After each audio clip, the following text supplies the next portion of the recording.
আহ্বানে ডুমাচড়া বাজারে যে প্রচার মিছিল, সেই প্রচার মিছিলের পরিশেষে বাজার সভা, এই বাজার সভার সম্মানিত সভাপতি আমাদের মধ্যে উপস্থিত 48 কিলোমিটার ব্লক কমিটির সভাপতি অভিজিৎ ত্রিপুরা মহাশয় উপস্থিত পিসিএফ এর পক্ষ থেকে অভিনন্দন জ্ঞাপন করে এবং শুভ হোলি উৎসবের শুভেচ্ছা এবং প্রণাম জানিয়ে সংক্ষিপ্ত আলোচনা রাখার চেষ্টা করব। বন্ধুগণ, আমাদের এই রাজ্যে একটা অদ্ভুত রাজনীতি আমরা লক্ষ্য করছি বিগত 5 বছর ধরে। আপনারা সবাই জানেন, বিগত 5 বছর ধরে সোনারপুর জেলা পরিষদ এলাকায় যেই সমস্ত বিসিগুলি ছিল এবং আছে, এই বিসিগুলোতে 5 বছর ধরে কোনো জনপ্রতিনিধি নেই। গত 5 বছর ধরে পরাজয়কে সুনিশ্চিত জেনে বিজেপি দল বিভিন্ন সময়ে বিভিন্ন তালবাহানা করে বছরের পর বছর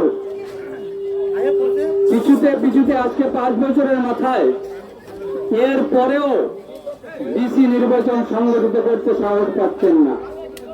আপনারা সবাই জানেন, এডিসি এলাকায় বসবাসকারী জাতি জনজাতি উভয় সম্প্রদায়ের মানুষ এই ডিসির এলাকায় ডেভেলপমেন্ট ফান্ডের বিভিন্ন সুযোগ সুবিধা থেকে আমরা যেমন জনজাতিরা বঞ্চিত ও জনজাতিরাও বঞ্চিত।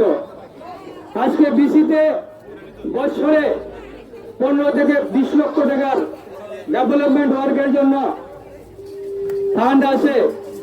সেই জায়গায় যদি এখানে জনপ্রতিনিধি থাকতো, বিসিতে নির্বাচিত সরকার থাকতো, সেখানে মেম্বার, চেয়ারম্যান, ভাইস চেয়ারম্যান থাকতো, বছরে কম করেও 5 কোটি টাকার এক একটা বিসিতে ডেভেলপমেন্ট ওয়ার্কের সম্ভাবনা ছিল এবং বিসি এলাকায় বসবাসকারী জাতি জনজাতি অংশের মানুষের বিভিন্ন সুযোগ সুবিধা সেখানে পাইয়ে দেওয়ার ব্যবস্থা করে দেওয়া যেত যদি সেখানে সরকার থাকতো। কিন্তু সেই বিজেপি সরকার 2018-তে সরকারে প্রতিষ্ঠিত হওয়ার পর থেকে 2021-এ প্রথম ডিসি নির্বাচন করার কথা ছিল। আজকে 2026, 10 বছর অতিক্রান্ত হয়ে গেল, ডিসি নির্বাচনের সম্মুখীন হচ্ছে না। ওনারা জানেন যে ডিসি নির্বাচন সংগঠিত হলেই ওনাদের পরাজয় সুনিশ্চিত।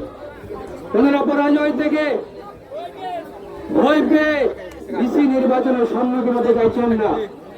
আজকে এডিসি নির্বাচন সামনে, এই এডিসি নির্বাচনকে সামনে রেখে রাজ্যের মুখ্যমন্ত্রী এবং বিজেপির প্রদেশ সভাপতি থেকে শুরু করে এলাকার মন্ডল সভাপতি থেকে শুরু করে জেলার নেতৃত্বরা বক্তব্য দেওয়ার সময় একটা কথা বলেন যে এই এডিসি নির্বাচনে আমরা 28টা আসনের মধ্যে 28টা আসনে জয়লাভ করব। কি অদ্ভুত রাজনীতি! যেই দল গত 5 বছর ধরে ডিসি নির্বাচনের সম্মুখীন হতে ভয় পাচ্ছে, সেই দলের নেতৃত্বরা বলছে যে আমরা 28টা আসনের মধ্যে 28টা আসনে জয়লাভ করব। আবার কেউ কেউ বলছেন 28টা আসনের মধ্যে আমরা 30টা আসনে জয়লাভ করতে পারি। এই যে আজগুবি বক্তব্য এবং মানুষকে বিভ্রান্ত করার মতো আলোচনা এবং বক্তব্য রাখেন, আমি এই এলাকার ডুমাচড়া এলাকার বসবাসকারী শান্তি সম্প্রীতি যারা পছন্দ করেন, এলাকার শান্তি সম্প্রীতি অক্ষুণ্ণ রাখতে চান, আমি সবার কাছে আহ্বান রাখবো, আগামী এডিসি নির্বাচনে এই এলাকা থেকে যেই প্রার্থী হোক ত্রিপুরা মাতা দলের, ওনাকে যাতে বিপুল ভোটে জয়লাভ করিয়ে আগামী দিনের ডিসি নির্বাচনের পথকে সুগম করার রাস্তা আপনারা নিশ্চিত করবেন। এই আশাটুকু রেখে এলাকাবাসীর কাছে আবারও আবেদন জানিয়ে আমি আমার সংক্ষিপ্ত আলোচনা এখানে শেষ করলাম।